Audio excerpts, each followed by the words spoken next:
time is it? What time is it? What time is it? Right now! Welcome to Talking About Sports, the Carolina's #1 podcast. We're number one, not just because I say so, but because you make us number one. We're here at the Dilworth Neighborhood Grill, our favorite place. And we're joined by special guest host, Coach David Davis, former Houston Oiler, former wide receivers coach at Davidson, and basketball coach at East Meck and Olympic High School. Mike Pacheco, the Carolina Panthers postgame radio host, voice of Winthrop basketball, Charlotte Knights broadcaster, and from number 4 Penn State. How'd they get there? Penn State, the Carolina Panthers, and ESPN, Reggie Walker. And Greg Olsen, Mike Pacheco, I'll start with you. You were on the post-game show. I don't know how much you knew then. I saw Greg in the locker room after the game. He wasn't in a good mood. He probably already knew by that point what was going on. What was kind of the mood then, and your opportunities to get in the locker room this week? Well, certainly you lose a guy of the caliber of Greg Olsen, it's going to be tough. And, you know, reports early on were that, like initially during the game, it was just a questionable situation. Then, I don't know, about third quarter, they handed me a note. I was doing the PA inside the press box saying that he was going to be out for the game. And then he was the one that came forward and said, you know what, I broke my foot. And then, of course, speculation started as to how long he'd be out. Looks like it's going to be at 6 to 8 range. A couple seats down from me in the press box. He just said foot injury, and at first it was questionable, then it was out. That's right. And then we saw him on crutches in the shorts and t-shirts. So at that point we knew something was up. Right, but then he said, listen, I broke my foot. So you knew it was going to be. Now you didn't know how bad it was going to be. The guesstimate was around 6 to 8 weeks, and that has turned out to be. Looking at Thanksgiving now, the Jets game, right? Yeah, I mean it's. Yeah, they're saying November 26th is kind of the target. But isn't it interesting? You know, you start to see, you get a great game from Benjamin and Funchess. Yep.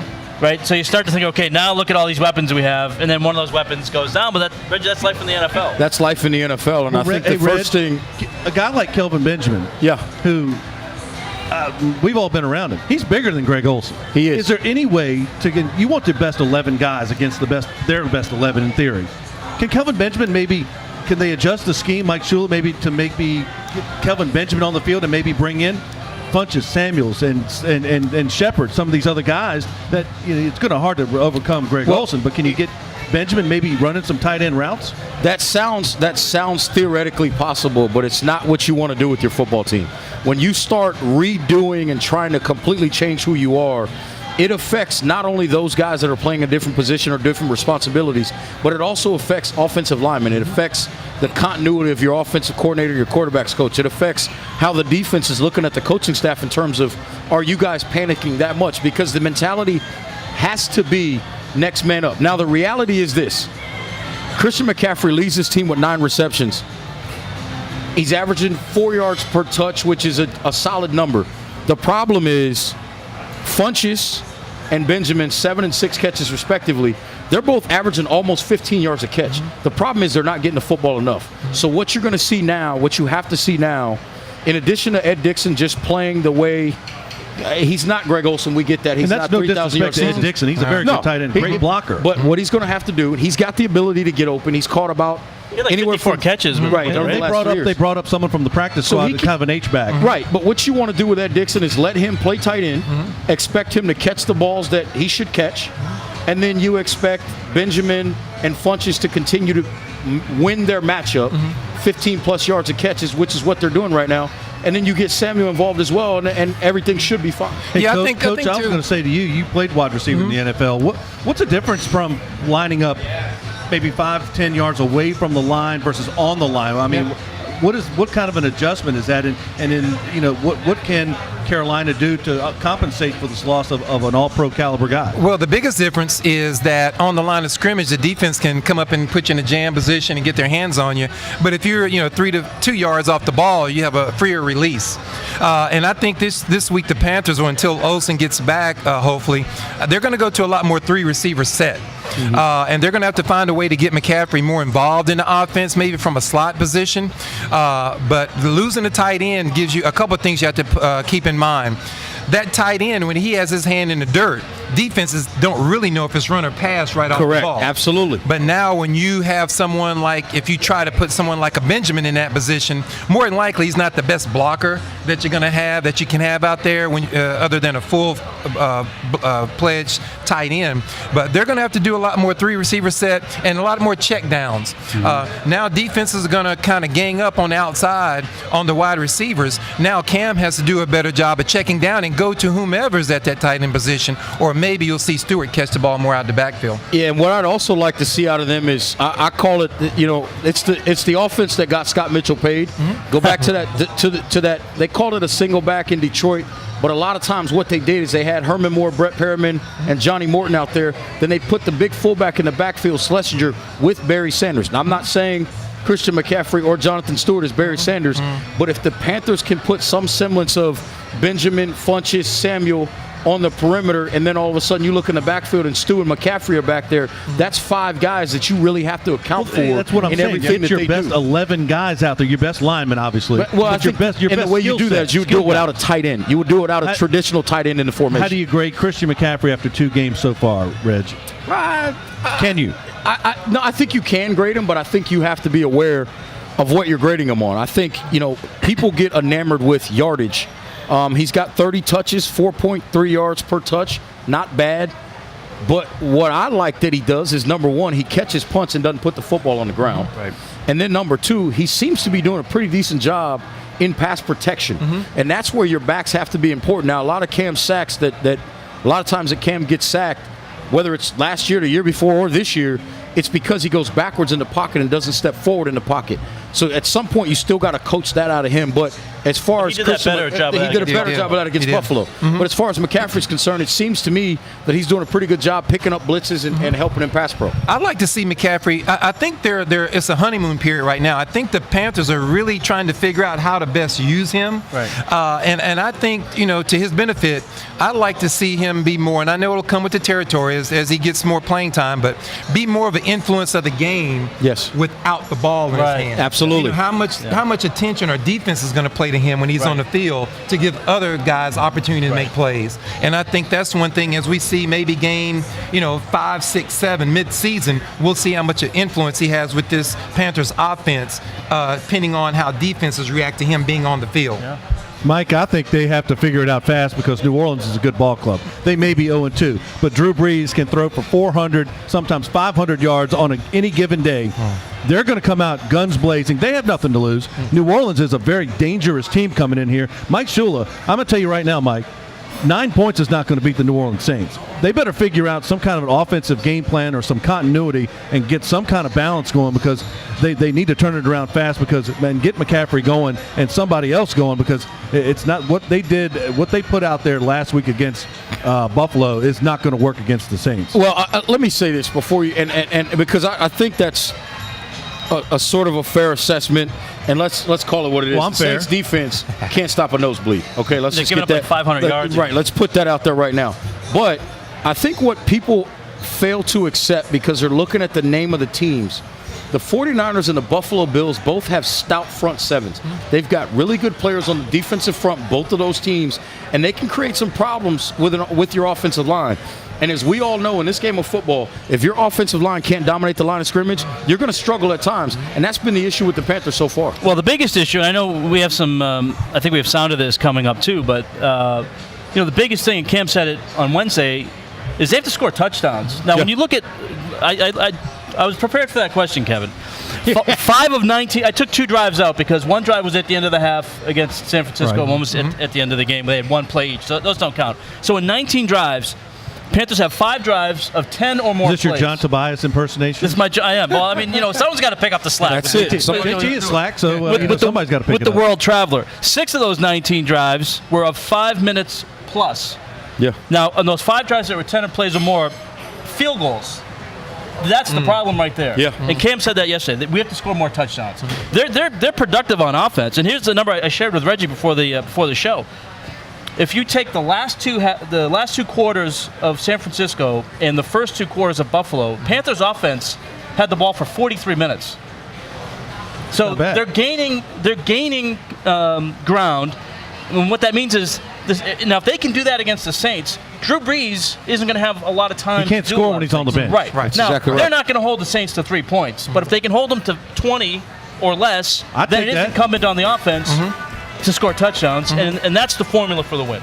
Right. And I think, too, the Panthers have to do a better job of keeping Drew Brees on the bench. Yeah. Like he said, when he's not on the field, he can't hurt you. But my thing is, the Panthers, the key to them beating the Saints is not allowing the Saints to establish the run. Absolutely. I would make someone beat me besides Drew Brees. Yeah. You know what I mean? Right. I would Michael make Thomas. the Saints beat me by running, Right. and just not let Drew Brees beat you.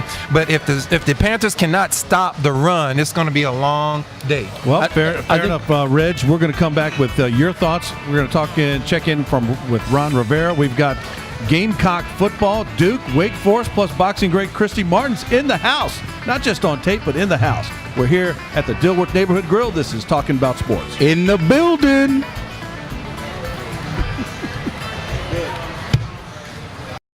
We're talking about sports on We're talking about sports at ADS. I don't know how to say that. We're talking about We're talking about sports in, oh God, I forgot. ADSN. What is it?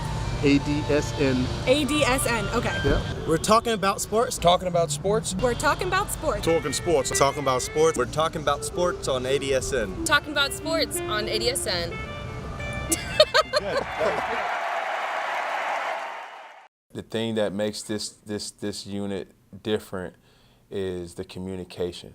I've never seen a bunch of guys fly around and be at one, in unison, and that speaks volumes of the leadership and the guys that understand their role. Obviously we know what Luke does and what he brings to the table, but everybody listens, and you see other guys checking as well. This defense is geared upon communication. As soon as whoever checks, we check, or whoever makes the check, if the opposite corner makes the check, the opposite corner from that corner has to get that communicated, and they do an exceptional job of doing that. And that's the biggest thing that what separates them from any defenses that I've seen. And I have the luxury of going against them in practice, and competing with those guys every day kind of sets precedence for how our outlook is getting prepared for each week.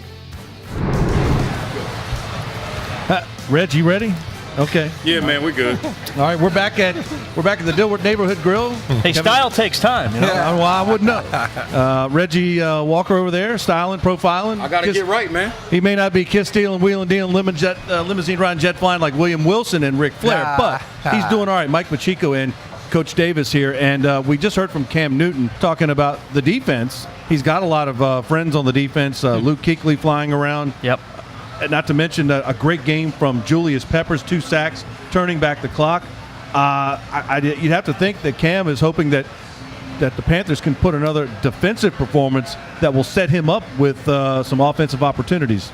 Right, and the question leading into that cut was about the strength of this defense, and because he sees them all the time, is this one of the best defenses? Because if you remember last week, Julius Pepper said in 17 seasons, this is the best defense he's been around. So that really just goes to show you, how much power and strength this defense has. But and Reggie knows this probably better, can attest this and better than anybody. But a lot of NFL teams, the speed's going to be somewhat similar. There are going to be teams that are speedier than others. Yeah. But that cut particularly was talking about how well the defense communicates. Absolutely. Listen, I've played enough corner and spent some time at safety as well, but mostly being a corner, you have to be able to communicate, especially if you're changing your coverage, if you're changing from a cover 2 to a cover 3, you have to be able to communicate with that outside linebacker, make sure you know who's supposed to be where.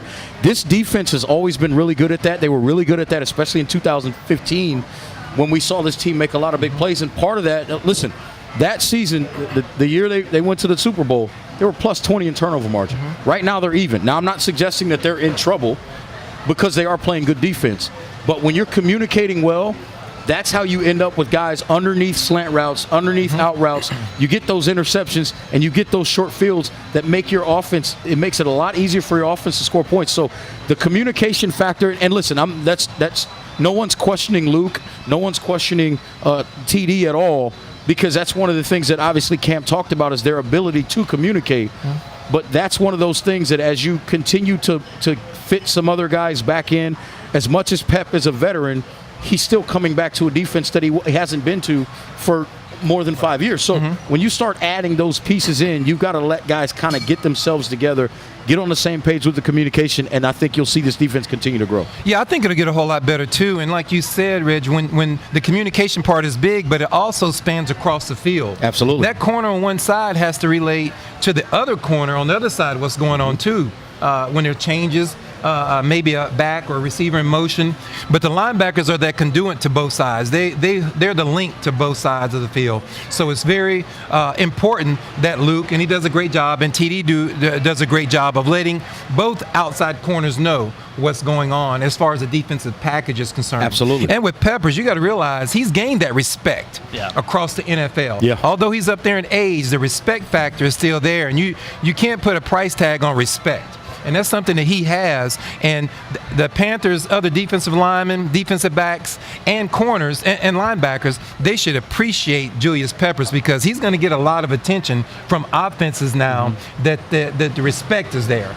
You're going to see more offenses, line blocking schemes, put Peppers in their crosshairs now, which should free up some other guys to make plays. Absolutely. And the key to the Panthers for the season is to make sure he stays healthy and is in it for the long haul. And to that point, I want to kind of defend this defensive line because some people look at it and they go, oh, there's only 7 sacks for the entire defense. One of the things you got to remember last week, if you really watched that football game, they played a lot of man coverage and some zone as well, but they played a lot of man coverage against the Bills. Tyrod Taylor ran for his life a lot. You're just not going to run into a lot of quarterbacks that have his ability to escape the pocket and get down the field and pick up positive yards. He saved them a couple of times on drives with his feet, able to pick up some first downs, and they weren't first downs that turned into points, but what they were first downs that turned into field position. A couple of times he broke out of there too. I remember one in particular to his right side from his own 4-yard line, got out to the 19-yard line. So when you get those types of plays, all of a sudden you move it a couple more yards and you're able to punt the football, you can flip the field. Now, granted, it's only 2 games, and it's Buffalo and it's San Francisco, but the Panthers right now are first in total defense. They're holding their opponents to an average of 190 total yards per game.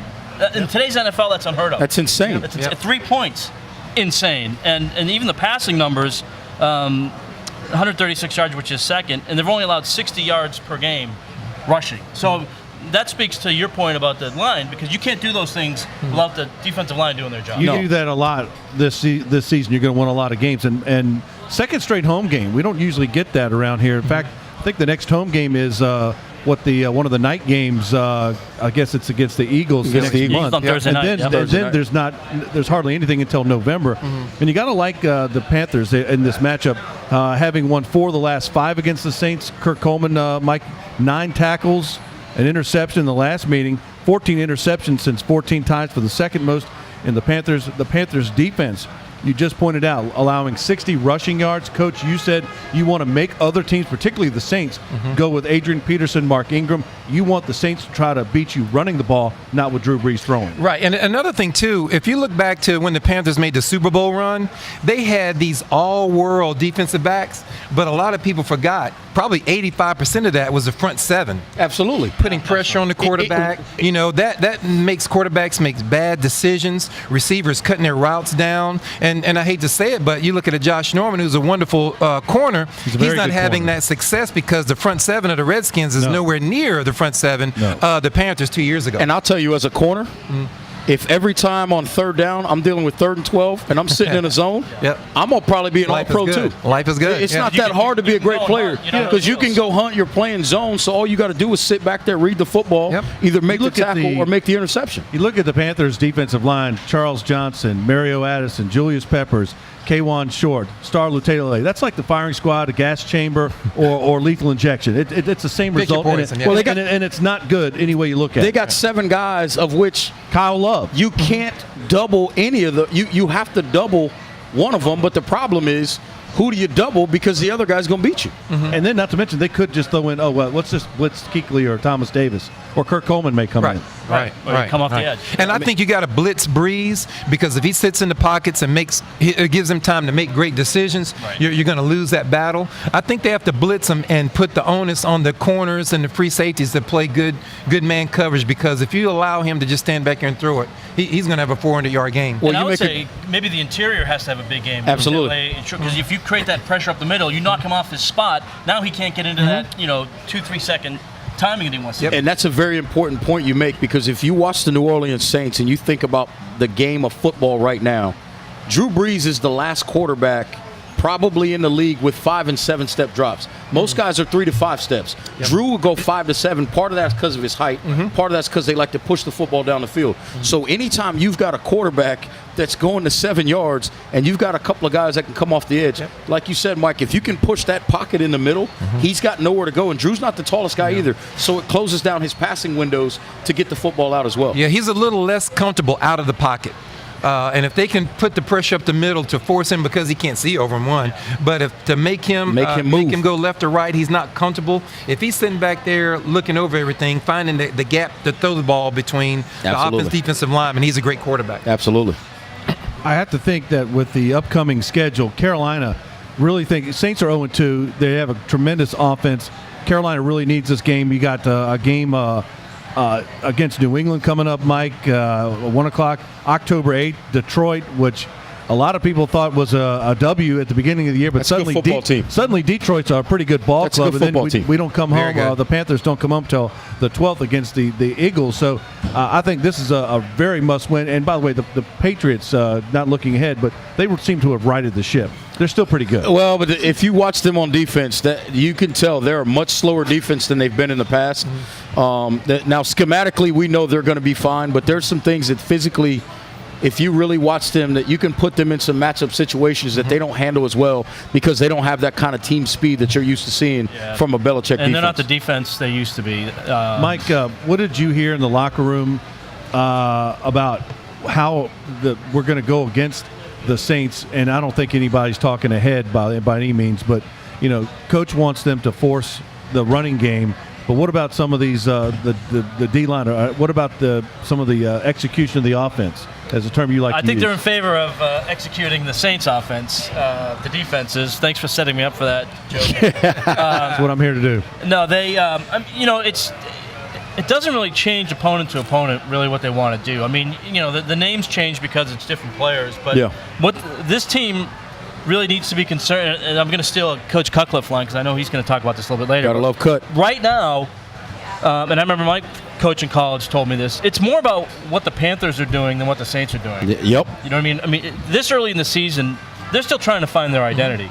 And for the defense, that means rushing the passer, cutting down the running lanes, making plays on defense, and getting turnovers, which is something they did not do against the Buffalo Bills. And credit Tyrod Taylor for, as much as he was running around and trying to, saving his life. They didn't turn the ball over, which was key for them. And then offensively, it's kind of the same thing but different story, right? The offense needs to find their identity. They're trying to run the ball with Stewart and McCaffrey, and I think what's really interesting, how they're going to use McCaffrey, like Coach was talking about in the first segment, is eventually he's going to figure it out. Now, opposing teams have had now 6 game tapes to figure out a little bit about Christian McCaffrey, so now it's up to him to kind of make his adjustments and for the team to gel offensively. Now you have to do it without Greg Olsen, but there's still enough weapons on this team that they can get it done offensively. I think this team has to start to run the football because it's real simple. Because it's real simple. All you need is an offensive line, and I make this joke all the time. You need that Nick Saban drive where you look at your offensive coordinator and you say, we want to go 80 yards. I want to run this football 12 out of the 15 plays, punch it down their throat, get a touchdown, and that changes how an offense, a group of offensive linemen feel about themselves. And when that confidence rises, they can dominate even in the passing game. Touchdown at the end. Absolutely. Right. Those 2 game-ending drives, they just haven't followed up with a touchdown. That's important. Mike, I'm getting word that are you leaving? You I have more locker room work to do. Well, you're always working. That's why you make the big dough. That's why you have kids in Catholic school. So, Mike, thank you very much. But we're not done. We've got word on the campus from down in Columbia. We've got some college football to talk about. Christy Martin's here talking boxing. This is Talking About Sports right here at the Dilworth Neighborhood Grill. I ain't gonna wait. That's the only thing. Hey guys, I'm Jack Taylor. I'm here with Cocky today to talk about the game, the last game that the Gamecocks played against the Kentucky Wildcats. Going into the game was one of the most anticipated games for the Gamecocks, at least in the Muschamp era. One of the biggest home crowds I've seen in a while. After we started off pretty strong, swung within the first plays of the game, we started to falter off, which we normally do. Debo's very explosive on his feet. He's one of the biggest players on our team and the most impactful players. So when Deebo Samuel, when he got injured, that was a big blow to the team. We weren't able to capitalize off a couple good turnovers from our defense, and then just couldn't get the ball rolling off of that. The team is hurting off of not having Elliott Fry anymore. He was graduated last year, and now we have 2 freshmen coming in and trying to, pick up the slack. I think the biggest issue for our team was the fact that our offensive coordinator showed a lack of being able to call competent plays. He didn't utilize Hayden Hurst like he could have, and then after Debo got injured, just none of the guys, he really didn't use anyone else like Casey Crosby or Shai Smith. Hopefully we can get off to a better start next week against LA Tech, and we can try to pick up the pace as the rest of the season goes on, and hopefully by the time Debo comes back in about 8 weeks, we might be back up to where the Gamecocks were looking at the beginning of the season. Welcome back to Talking About Sports from the Dilworth Neighborhood Grill. We just heard from our correspondent, Jack Taylor. He's the sports director of the Capital City Media Group in Columbia, South Carolina, talking about the, I guess he's terming it an epic Gamecock collapse against Kentucky. I've seen some Gamecock. I covered Gamecock football as news director down there for a radio station for a while, and I've seen some bad Gamecock football, and I've seen some good Gamecock football. Coach, they had Kentucky. I thought I was watching that game, and I said they had them up. They had them on the ropes. They let them back. They missed field goal, turnovers. Next thing you know, Kentucky, well-coached ball club. They had one of the Stoops brothers coaching there. They've turned it around in Kentucky. I said, and I was watching at home. I'm talking to my son Adam, who played college football. And I said, Adam, they let them off the hook. I said Kentucky has now got some momentum, and I think they're a good team. You never let a good team get a second chance. Right. Yeah, I think that game, it showed me that Kentucky head coach, he didn't want to conform. He didn't want to swallow his pride to not. He didn't commit to the run. I think he tried to showcase Bentley's arm, and I think it hurt him.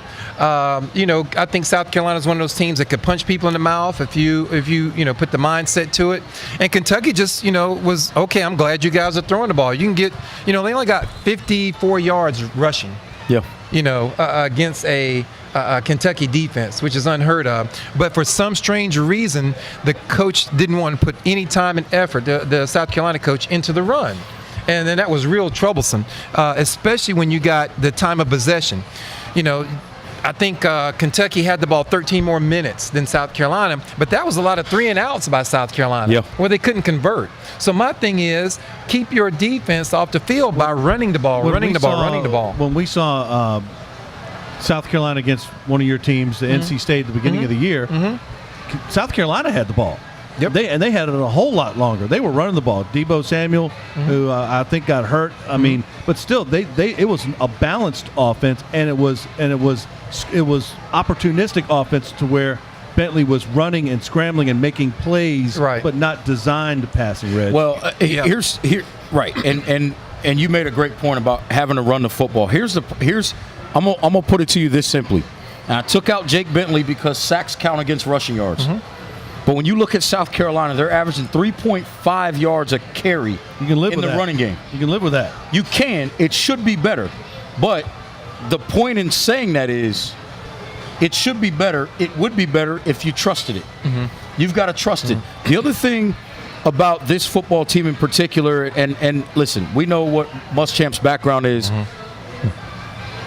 The quarterback position and them being efficient has not always been his strongest suit. I'll put it this way, and you know the stat I go to, yards per attempt. If you're not getting about 10 yards per attempt in your passing game, as a coach, you're not happy. That on national radio at the Duke game. And I'll tell you what's interesting. I credited you. Not of all of the quarterbacks that Muschamp has had in his now 6th year as a head coach, the best yards per attempt for any quarterback he's had with at least 100 attempts in a season, Treon Harris, as bad as he was, I can't name another quarterback other than the current 9.2 yards per attempt. Wow. He inherited Jake Brantley, who was 8.1. That was the next best guy. So when you're not able to throw the football, you lose a guy like Deebo Samuel, who Clearly, when he went out of the game, they didn't know what to do on offense or who to go to. Nope.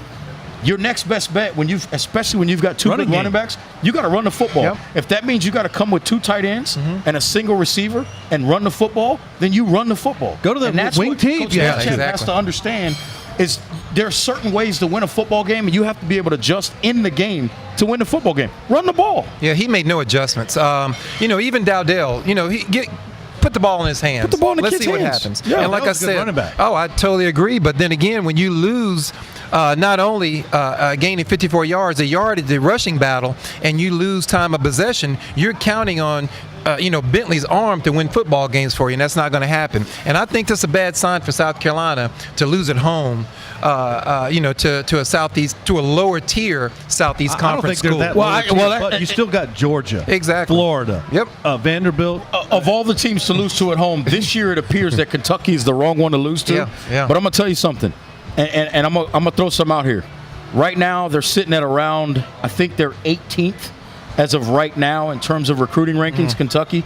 The last 3 years, Kentucky's been in the top 50 in recruiting, according to ESPN. That's unheard of for Kentucky football. And I will tell you this. They've got athletes. Yeah, I will tell you this. If they get a top quality quarterback at Kentucky, they have some wide receivers that can do some wonderful things with the football, get open and do some wonderful things with the football. I think they're on the way up. I mean, we saw Georgia go down. Now they're on their way up. We saw Florida up for a while. Now they're on the way down. I'm not so sold on their coaching staff. But I like what Kentucky's doing. I like Stoops as a coach, and I like the playmakers they've recruited. They're heavy on Florida. Well, and the thing I like about Kentucky, and also add Vanderbilt to that mix, is their administrations have been patient. There was talk of firing Stoops last year. There was talk of firing Derek Mason last year.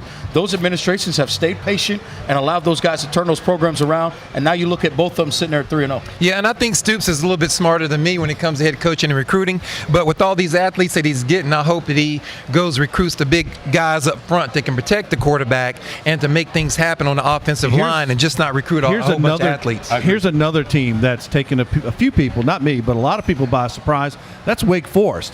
And they're 3-0. Granted, they beat Presbyterian. They did win a road game against Boston College. They have a big game coming up at Appalachian State. Let's hear from their John Mackey tight end candidate. When you look around, we have a bunch of experienced players, a lot of guys that have played a lot of football up front. We start a lot of redshirt juniors. On the outside, we have a lot of guys that have played before. And I mean, just look overall, we have a lot more playmakers, I think, that can do things when they get the ball in their hand. I mean, they're a great defense. They play really hard. They got great players.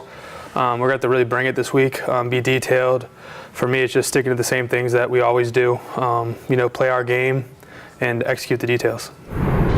I like what Dave Clawson is doing. He did it at Richmond. He did it at Bowling Green. He's doing it now. It's all about, he redshirts about 40 guys every year. So now we just heard talking about how they redshirt.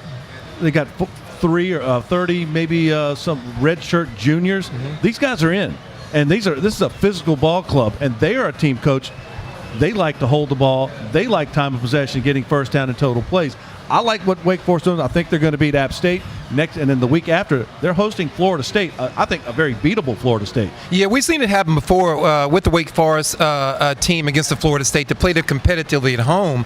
But, one thing we have to look at, we talked about their schedule. Beginning of the year, beating a Presbyterian team, they beat them like they were supposed to beat That's them. exactly right. It wasn't like it was a 5 or 6 point game, a touchdown game. They beat them like they were supposed to beat them. I think Wake Forest is coming into their own. This may not be the year where they actually contend for an ACC championship, but if they continue on the path that they're on with the things they're doing this year, I think one of the staple games could be the the Florida State game. But I wouldn't put my season on that if we lost that game.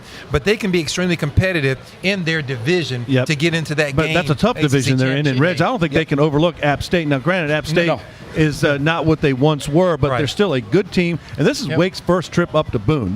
You talk about some jacked up guys. And that's a weird There's place going to be a lot of dry jars up there if you're following me. Yes, sir. And they're going to be live up at Kid Brewer Stadium. Yeah, they are. And I'll tell you something. This is and let me throw something at you. I got a lot of App friends, and I say that with all due Clawson respect. is the key here, and the administration's patience is the key here. And I just mentioned that before. Ron Wellman, a tremendous athletic director. Think about this. In Dave Clawson's first 3 years at Bowling Green, he was 14-23. In Dave Clawson's first 3 years at Wake, 13-24. That's a one-game difference. His last 2 years at Bowling Green, 18-9. Right now, in his fourth year at Wake, he sits at 3-0. That tells you he's got a system and he's got a formula. Now, if they can find a way to get this game against App State, Can't they're overlook sitting there App. 4-0. Right. But here's the thing. At that point, there are 5 games, if you look at the rest of their schedule, that everybody would consider winnable. I think most people would have them as the underdog against Clemson, Yes. against Florida State, and probably against Louisville. Every other game, there's a chance that this team could be favored going into that ball game. So all of I a think sudden they you would look take up. they would take 9-3 if you told them that at the beginning of the year. And that's my point. All of a sudden you look up, they're staring at 9-3, even 8-4. One thing about the Wake Forest fan base, they understand and accept who they are. They don't mind coming to the Belk Bowl. They don't expect their team to win 10 games a year. Right. Every now and then they want to make that push, but they respect who they are as an administration. Reggie, you brought up Clemson. Now, I thought that game was going to be a whole lot more competitive with Louisville. I swear, I think Lamar Jackson is still the best college football He played player great in I've that game. ever seen in person with my own eyes. I've covered college football more than 20 years. The pick 6 was horrendous, but he played great otherwise. But I knew Clemson had the number 2 defense in the country behind Alabama. Right. I just didn't know that Clemson's offense was as good as it was. I really think we're looking at, barring some unforeseen circumstances, a Clemson-Alabama rematch potentially. But, boy, is Clemson – they just got some athletes, Coach. I think Clemson, they're establishing the Alabama rule when it comes to losing guys and replacing them with someone as good or better. But the thing about Clemson and Louisville game, it was athlete on athlete, but Clemson's athletes are bigger, stronger, and faster than what Louisville had. Some speed guys, maybe they run a faster 40, but when it comes to putting a hand in dirt and moving That's people exactly around, right. Clemson is that much more dominant, probably than, except for Alabama, any school in the nation. And to go back to the Wake Forest App game, Appalachian didn't play a bad Georgia game. No, they didn't. You know they what didn't. I mean? They didn't play a bad Georgia game, and their App's defense is only giving up 148 yards passing. Yeah, it's a good football team up there. I think Wake Forest is going to have his hands full, and not to forget about the mystique that App brings to games as far as playing, at these, Now, both the teams- Division I schools. App, Wake Forest App, now Clemson, Boston College, are these teams on upset alert? Could these be trap games? Is that what they call them, I Reg? wouldn't call them a trap game, but let me tell you something. Anytime you play Boston College, I don't care where you play them, for the most part, they're going to give you, forgive my language, hell. Because Can't they say play, that about a Catholic school. They man. play Come on. stout.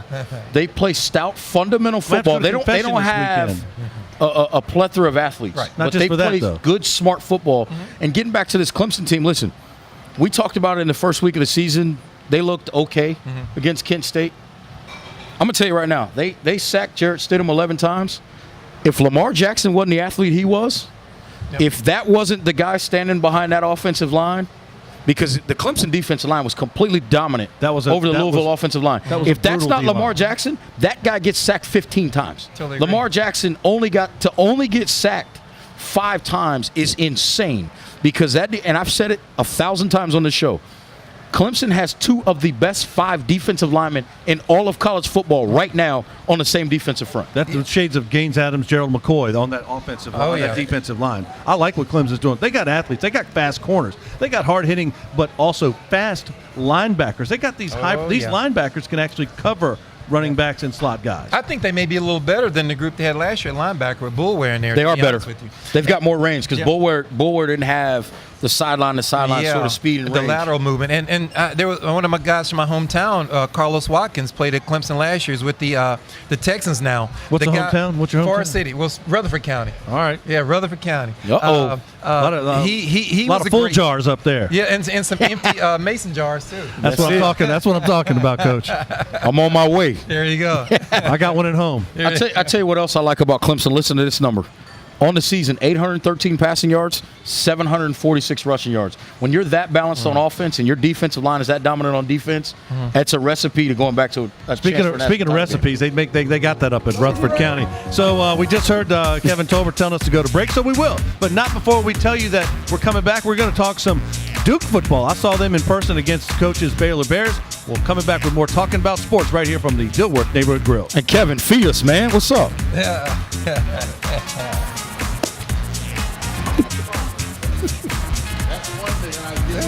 Be rushing me. The focus at this stage, game number 4, still has to be on doing what we do well, and focus on that and prepare ourselves as well as we possibly can for a huge ACC opener. I don't know how many times Duke in North Carolina has been an opener for either team in conference. This may be the very first time, but it's a huge opener for us. So I think what we have to do is focus on how well we play, more so than the result, because it's still going to be about getting better as a football team when you have 8 games remaining after this one. We just heard from Coach David Cutcliffe of the Duke Blue Devils, Reggie Walker and Coach Davis. I saw Duke against your Baylor Bears. Coach, I don't know how a guy from Rutherford County, where they have full jars, goes to NC State and ends up at Baylor. But I like what Duke is doing. They're number 1 in rush defense in the FBS. North Carolina's had some quarterback issues. They have a guy from East Lincoln, Surratt, playing there. I really like Duke this year. Reggie's been high on them all year. They like their DBs, and I did use that stat about the 6 yards a carry, a pass attempt. Yeah, very well liked on CBS Sports Radio. We like that. I think they're going to go in. I don't think North Carolina has the offense to keep up with them, and Duke's defense has been playing good so far, Coach. Yeah, well, you got to figure, if you're talking about Duke football, either there's not a lot going on in the world. Why are you laughing, Reg? Or they're really good. Yeah, or they're really good. And this is one of those cases where they're really good. I think Duke has done a great job of recruiting athletes that can compete on the ACC football level. Lots of guys from Charlotte, Monroe, Mount Pleasant, around here. Yep, totally agree. And this being a rivalry game for them, sometimes it's a coin toss. But I think this year, with as young as UNC is, Duke is going to beat them. Now, having said that, I know for a fact Chaz Surratt is a star. He's going to be a star. I liked him. I saw him against Louisville, and he, in the first half, before he got injured, he looked good. And if you're talking to a coin flip, it's a 2-headed coin, and Duke's got heads. Right, Duke's got heads. And I will tell you, with Surratt, I just hope he sticks to football. I know they may try to talk him into playing some basketball at Carolina. They got a lot of good basketball players every year, so he needs to stay with football. He's Julius a star Peppers could there. talk to him. And I know getting into this offense, getting entrenched in the offense is only going to make him better. And, of course, ACC games is going to make him better. So, yeah, Carolina may take it on the chin this week, but in the long term, I think they're going to win from keeping Surratt at quarterback. And believe me, Duke is no joke. I think they'll be the ones that represent their division in the ACC championship game. Yeah, wow. Duke right now, listen to this. They're averaging 175 yards allowed on defense, right? But here's the best piece of that. They're giving up 4.1 yards per play, and that's because they're holding their opponents to 1.8 yards per carry in the running game. Anytime you're able to do that. Can you say that again? Because I'm going to use that this weekend. 1.8 yards per carry allowed in the running game. And what that tells you is you look up, third down, it's usually 3rd and 5 plus, 3rd and 7 plus, which means guess what? Those defensive backs, Fields and Gilbert, those guys are able to just tee off and go make plays on the football. They're knocking passes away, and they're able to play at the sticks. They had a return for a touchdown. Their linebackers and D-line are not bad either at Duke. No, and by the way, very good. When you can run the ball to the tune of 240 yards a game, Duke offensively, and you're +4 in turnover margin, so that means I'm going to take the ball from you. Those were a lot of big breakaways, but they still got out in the open field and went a long way. But that also means they're playing ahead, because when you're able to play ahead, you can run the football.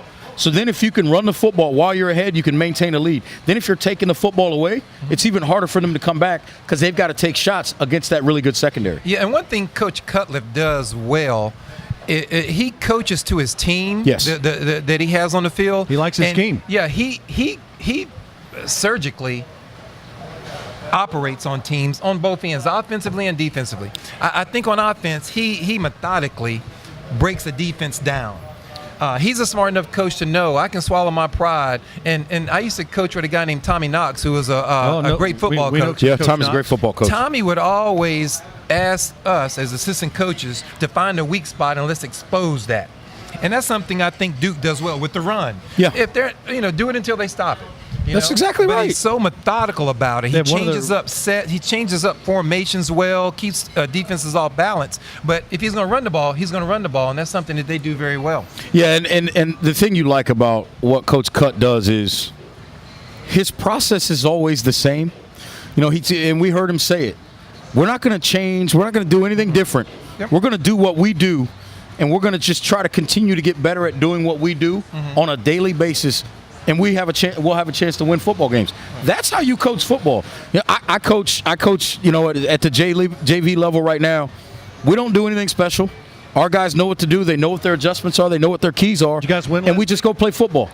We have not lost a game this year at the JV level or the middle school level. It's a private school, so we're able to do some different things, but we have not lost a game yet. All right, good. And we routinely, I call us on the defensive staff. I'm not the defensive coordinator, but I call our defensive staff the Einstein brothers because we just give out bagels. That's it. Okay, we just give out nothing but bagels, baby. If I'm Coach Cutt, I'm going to run the ball. We got their starting tailbacks from Charlotte, their quarterbacks from Charlotte. They have 2 good running backs. Yeah, they do. And they both came in and they both pounded. If I'm Cutt, and I'm not 1% as smart as Cutt when it comes to offense, I'm going to run the ball against North Carolina until they stop it, like you pointed out, Coach. And when you set that up, when you can count on 200+ yards running the ball.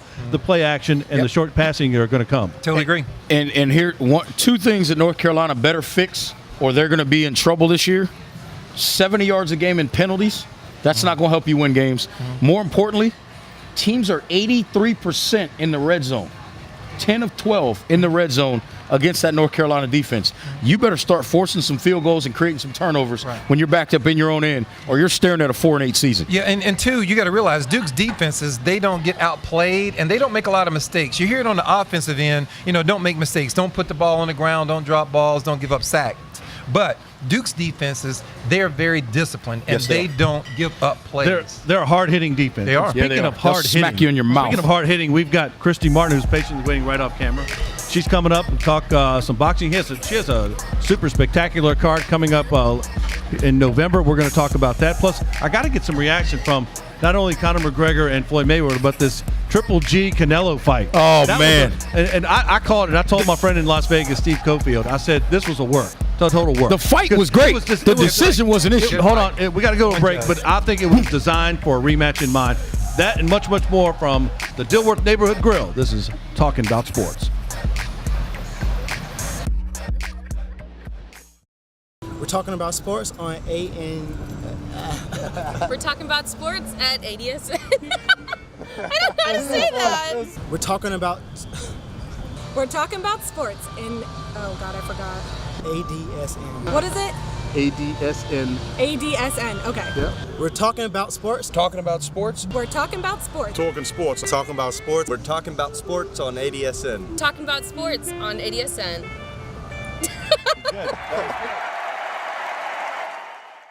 Welcome back to Talking About Sports right here from the Dilworth Neighborhood Grill, and we understand that fried chicken tacos are your special. So popular, we may not even get any today. We're Kevin Tolbert tripping. We're going to send Christy Martin in the back to knock somebody out if that's what the overhand right story is. Right. Welcome back, Christy, former world's boxing champion, the greatest light middleweight boxing champion of all times. Now you a bantamweight, strawweight? I wish. You're so sweet. I'm going to come over there and give you a hug before I go. And a picture, I hope. And a left hook. You better hold on. Don't give her no ideas.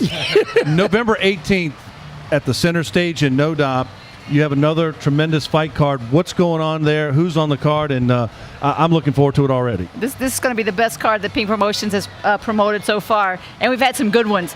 Levante Early, the local kid's going to be on. World-class gentleman. Yes, going to be on co-main event. We're going to have a rematch with Kyle Herring and Derek Hyatt. Derek Hyatt. Hyatt. We'll be doing a rematch with Kyle Herring. And, that's going to be a lot of action in that fight, as well as we have 5 top contenders from around the world that are going to be coming to be on the show. Of course, I don't have contracts and everything signed, just verbal commitments, so I can't name those guys yet. But it's going to be the best show that we've put on so far. We used to say in wrestling, card subject to change without notice. Absolutely. It's going to be a great card. I like the atmosphere. It's a very live. Everyone's rowdy, but it's a great. You can take everyone there. I like the atmosphere that. I know you guys are getting so big that maybe that place can't even hold all the things you're doing. You're drawing so many fans. You're selling them out every time you show up. We've been very fortunate. The fan support has been tremendous. Sold out the last 2 shows. This one's going to be sold out before the first bell rings. So get your tickets now. How do we get tickets, by the way? Get with Form Fitness down in Indian Trail to get your tickets, as well as Peak Promotions. All right. Who who are some of the people that may be there? We're not going to hold you down to it, but you've mentioned some top contenders and some of the best regional and national fighters. Who you got? Who are you in discussions with? Yeah, we're gonna to come over as guests, VIP guests. We're gonna have Ray Mercer's gonna be in the house. Ray Mercer, oh yeah, former heavyweight champion. Calvin guy. Brock, right here in Charlotte, Calvin former champion. Brock, the boxing banker. Absolutely, Humpy Wheeler's supposed to be coming over. Love NASCAR Humpy. guru. Oh, you finally worked it out. So I love Humpy. Yeah, we're gonna Kevin have some Tolbert, great. good friend. Yes.